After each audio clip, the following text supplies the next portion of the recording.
What is going on, guys? It is Spooner here from Team rareBREED, and today I'm bringing you a hardpoint game on Standoff. It's a league play game, so we're against 4 masters. Us 3 are masters, so it was a very close game, very intense game, and obviously being 1 down is never good, so we had to really play our best. Today I'm just going to explain who Team rareBREED are and what we're about. In the team we have me, I'm Spooner, and I am the team anchor. Folks, who is the team slayer. Ledge, who is the support player who helps either in the hill or helps me anchor, and Tommy, who is again another objective player like Folks. I am 16, so I'm doing my A levels at the moment, so I haven't been able to scrim as much as everyone else. Folks, Ledge and Tommy are around 21. Recently we've been doing deserto scrims, trying to improve as a team because we do want to go to EGL. If any sponsors are watching this, we are always open. But at the moment we're just trying to grind out, get better as a team, and we are a very good team. League play obviously isn't the best thing to go off, but we do try and get as many win streaks as possible. I think the highest we got was 18, but unfortunately it was a 3v4 that we lost. So again, being 1 man down, it's completely terrible, especially in league play. If anyone does want to play league play with us, we are open to it most of the time. Just make sure you're probably masters. we like our win streak. We've recently been doing GBs, and we've only done 3 games and we've lost 1, which obviously doesn't look very good as it's only a 2-for-1. But the game we did lose. It was a very close game. It was a CTF and we lost within the last 2 seconds. Well, we didn't lose in the 2 seconds. They drew level in the last 2 seconds, which is very unfortunate. But again, it's another learning curve. Sometimes losing is the best way forward. We did do a tournament. I think it was a French tournament. Not sure on the pronunciation, so I'll just leave an annotation on the screen now. We played about 10 games and we dropped 1 map. So we played 10 maps and dropped 1 map. The team who was first seeded, who we actually came up in the winners bracket final, was a team that went to a LAN. I think it was a French LAN, not sure the quality of the LAN, but apparently they finished top 20. So again, good to have that practice against the top team, well apparently a top team. We actually made them rage quit, so again, extra bit of encouragement there.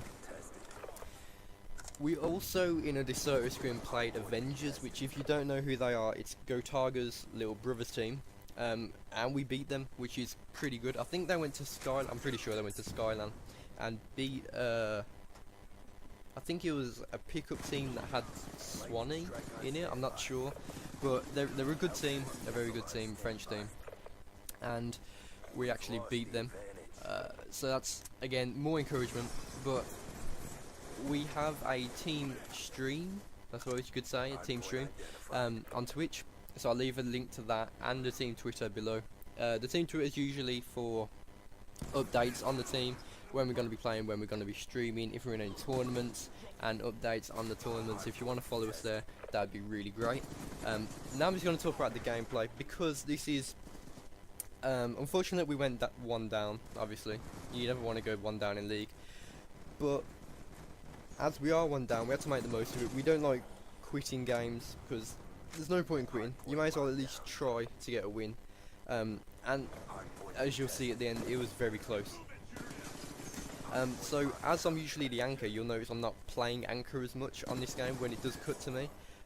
That's mainly because as we only have 3 players, if we have possession of the hill, they're usually gonna rush 4 in. So only having 2 players on the hill when they rush 4 in, you're not really gonna hold it very well. So I just try to jump in the hill as much as possible, try and defend it, because if we have 3 people in the hill, there's usually only 3 entrances to a hill. So if each person has 1 entrance, then there's less chance of you dying, and therefore spawning out isn't as much of an issue.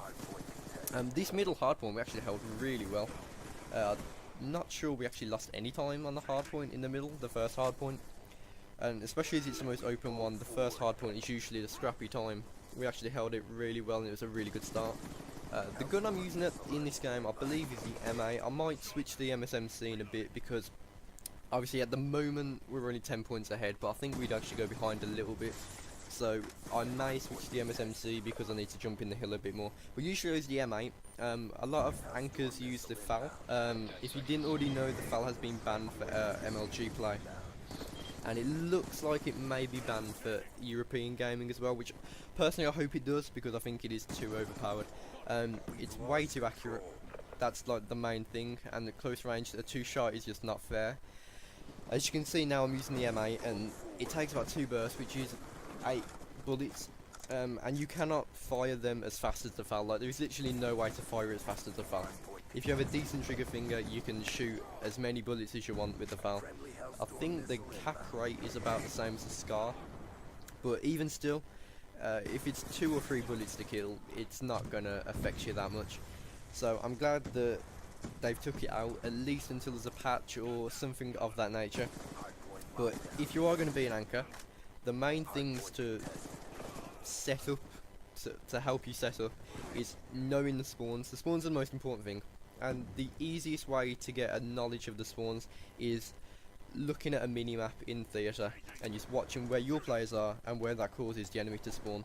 If you don't want to spend that time, then, well, I'd recommend spending that time, but a general good rule is if your team are on one side of the map, the enemy are going to spawn on the other side. That's the easiest thing to explain for spawns. As you can see, we're all in Grandma's house and they're spawning gas, so it's roughly the other side of the map. If we did have someone pushing in back alley, then they would probably spawn either tractor or back hay. As you can see there, we have a player back alley, and that actually made them spawn in by tractor, which is what I just said. So that's knowledge of the spawns, another really important thing in the game. Also, you want to sub your classes for anchor. You don't want to be being an anchor with an MSMC, because it's going to be long range battles. It's not going to work out for you. So class setups as well, they're really important. You want to probably run trophy systems so you can stay on the point. Right here, I did something that most people wouldn't. There's 5 seconds left on the hard point, and actually went back to it, because that 5 seconds was really important. We are down, well, so we're actually up by about 20, but even still, 5 seconds to them is going to bring them back a bit more than us gaining an extra 5 seconds. Like, that's a 10-second difference. So most people only see it's 5 seconds. Always double it, because that's the difference it will make. So I'm actually using the AN-94, one of my favourite guns. If you don't want to use the M8, this is the gun I'd recommend. If you know you live somewhere where the FAL isn't banned, obviously I'd recommend the FAL first time every time. But the AN-94, it's an accurate gun. It's not as accurate as the M8 for long distance, but it's got good power, and it's kind of the mixture between an M8 and like an MSMC or something. So if you do need to get into the hill, it's a good gun to have, especially better than the M8, which is why I was actually using it this game, because we're only, oh sorry, we're actually down now by about 20 seconds.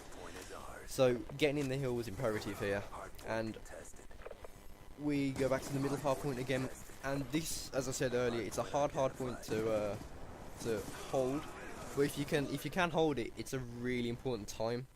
You don't just give up on this hard point.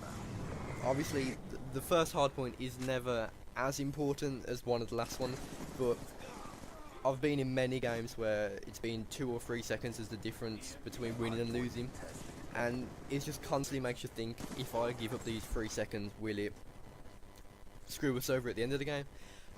Most of the time you want to leave it if it's about 15.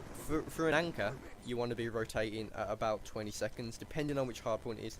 From this hardpoint, I'd rotate to the second one about 15 seconds, so I can make sure no one's over there, and I can set up properly.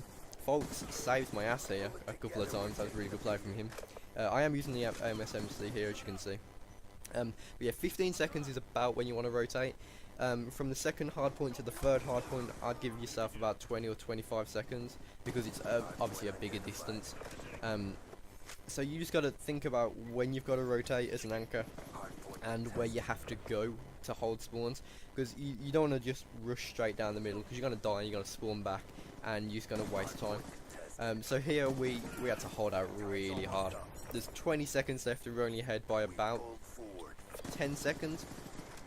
So we were just using all our score streaks, trying to get as many kills as possible. Here we actually said we'd won, so it was mathematically impossible for them to come back. So it was a really good game. Good plays by everyone. I think Folks and Ledge got like 50 kills. I think I only got like 30 or 20 because I was anchoring.